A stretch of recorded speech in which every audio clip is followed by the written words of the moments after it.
Hello, welcome to Holmes-Glen Sports Media. I'm your host, Donal Wilson, and together with Aidan Zakola and Anthony Joel, we will discuss the impact of ugly parenting syndrome in sport and to further understand the impacts of ugly parenting syndrome within the sporting society. Throughout the next 15 minutes, you will hear from a range of guests, including players from a range of sports, such as cricket, AFL and basketball, with parents, teachers and the list manager at Melbourne FC on the effects that ugly parenting syndrome can have on both junior athletes and professional athletes, as well as observing parents. Ugly parent syndrome is when the parents of some students or children that are playing sport come to the game, they support, and then they get too over involved, and then they get too vocal, and then it ends up causing issues between other parents, other children playing, and it's just not a good environment to be around.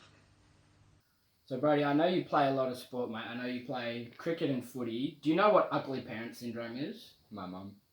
I do ground managing at one of the local grounds in Richmond, and you see, especially in the younger grades, some parents that don't really understand what it's all about, that it's all about just having fun, and they seem to be living through their kid and shouting at them from the boundary line to do well, even though the kid might be just trying their hardest and it's all about having fun. Parents have an important role in dealing with the stigma that is ugly parenting syndrome, creating a supportive environment for people to feel comfortable to perform.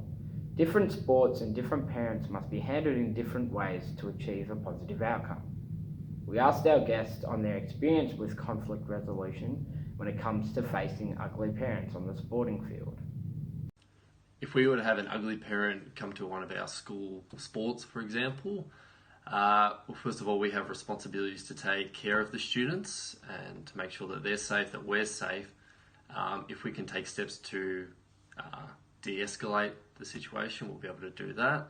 So it might be, if it's someone that's approachable, you just pull them aside and say, look, this is what's happening, we need this to stop, we need the situation to de-escalate, and we need things to calm down so we can keep the children safe, we can keep each other safe, and more or less let them enjoy the sport that they're playing. Cool. I think if I was to come across someone on our team who had ugly parent syndrome, look, it's a really tough situation to be in because obviously they're very passionate and they just want the best for their child. But I think there comes a point where, as a fellow parent in the team, you perhaps probably need to take them aside and maybe just have a little sort of casual word to them, like, I don't know, it's a really hard one actually because you don't want to offend anyone, but it's probably something also as well that you could report to the team manager or the coach and just make them aware of the situation and that you're not feeling comfortable, and I'm sure the club would be able to deal with something like that.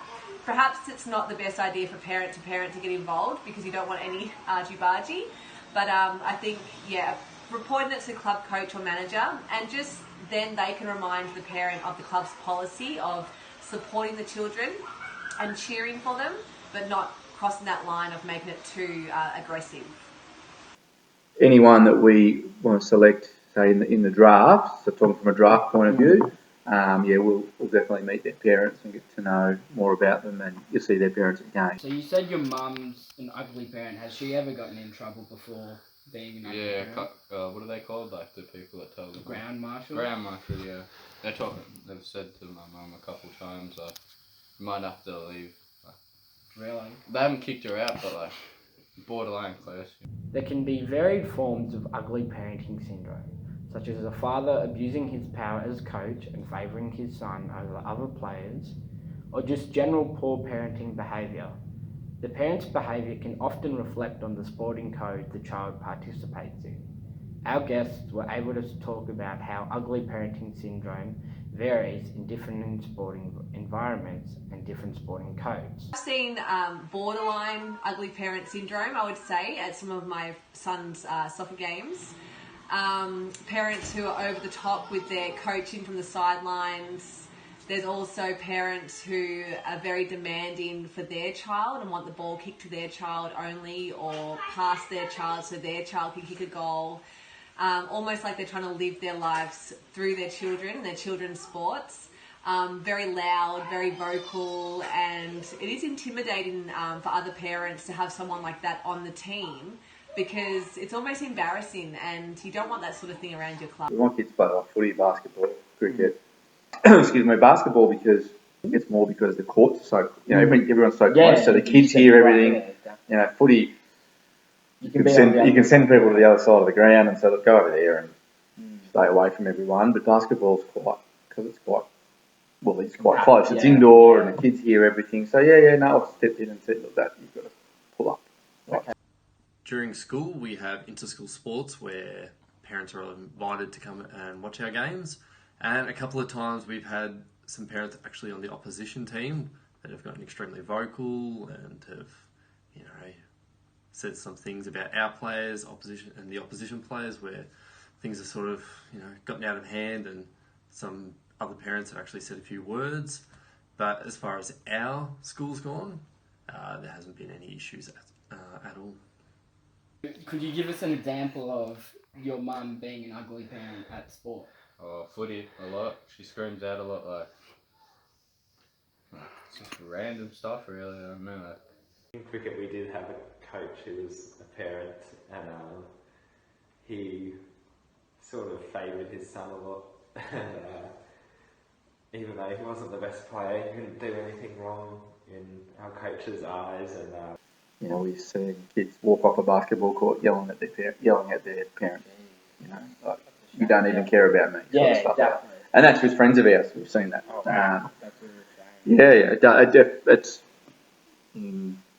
kids do lots of sport, and you see it in. Lady from the Frankston team that said, "Go fucking knock that player out." Really? What happened afterwards? Were there any? I got knocked out.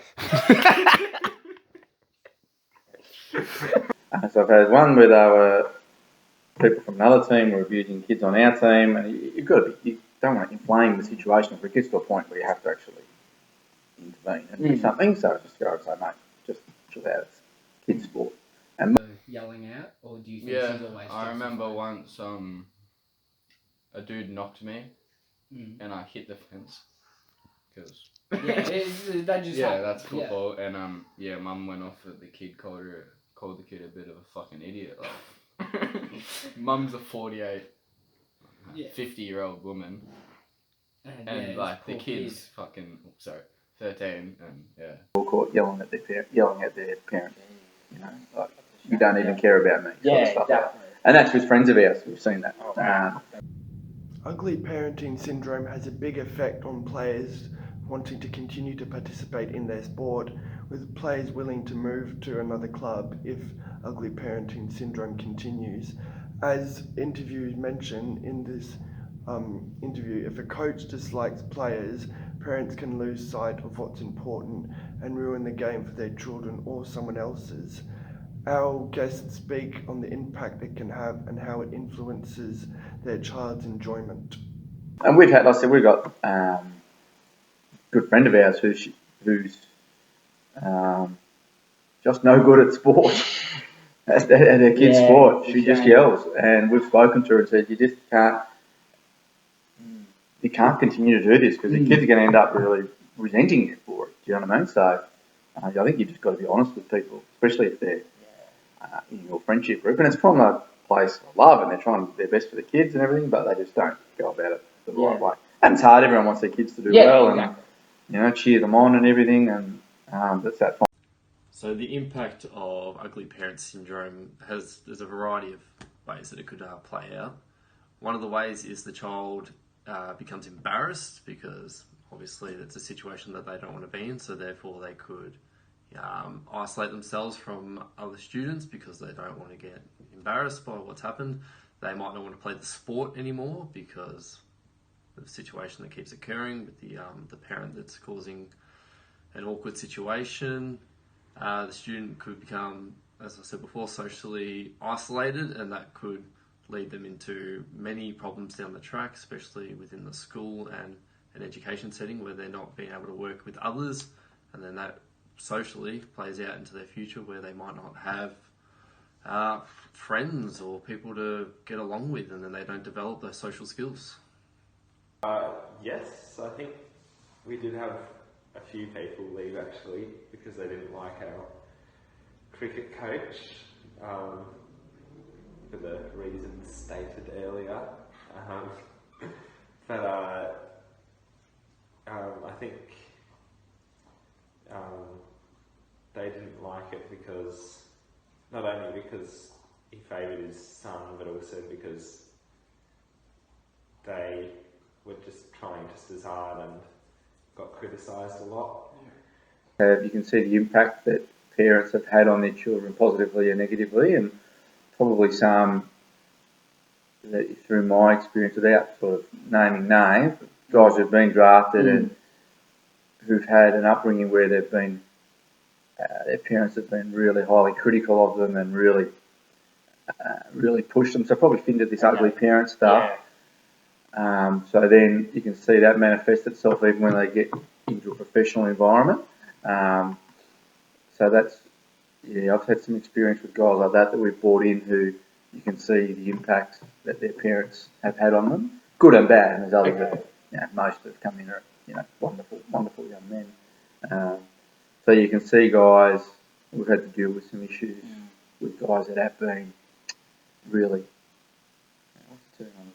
harshly parented, like really, parents have been really critical of them and made every mistake that they made during their junior sporting career was really highlighted by their parents. So then that you can see that when they get into the professional environment, they make a mistake. You can see that sort of come up, that past come up. So, you ever heard teammates talk to you about their parents being abusive or yelling? Yes. Oh, not abusive, like my mate. Just yelling at this footy. Yeah, my mate wasn't the best football player, and his dad, like every day, you need to get better, and pretty sad for the dude. The mental skills space is a growing one in professional sport because, there's only, they're all really fit and strong.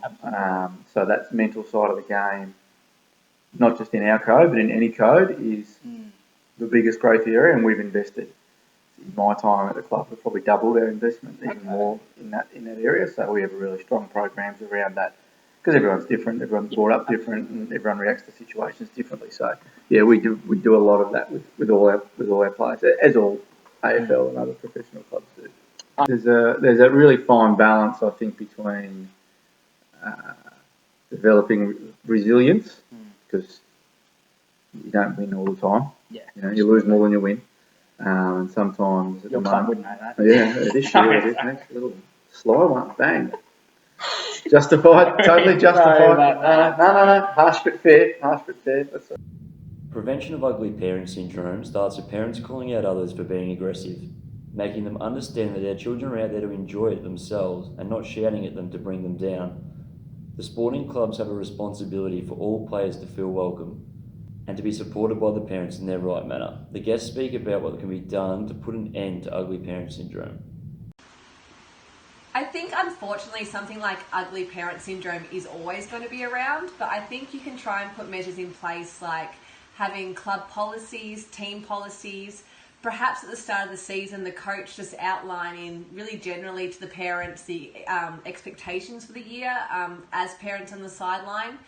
I think also popping parents in different roles in the team and giving everyone a little sort of piece of responsibility can also help parents not be so focused just on their child. So, I think everyone caring for everyone's children and making sure that, the correct language is used throughout the season as well. It's something that's probably never going to be able to be stopped because people are so passionate. But I think if you can have, club policies and procedures around how you deal. Well, at the end of the day, people are responsible for their own behaviour as well. We're talking about adults who people have to take responsibility for their own actions. So junior sporting clubs now, all the ones that we're involved with, all have code of conduct for parents as well. It's probably sad we have to have that, isn't it? But we do. You do. I think it's just enforcing them and making sure that if someone goes outside those boundaries that there's consequences. Same as everything in life, if you do something wrong, there's a consequence. It doesn't just roll on. So yeah, I think that's probably the best way. But there's got to be personal responsibility for people. Tim, thank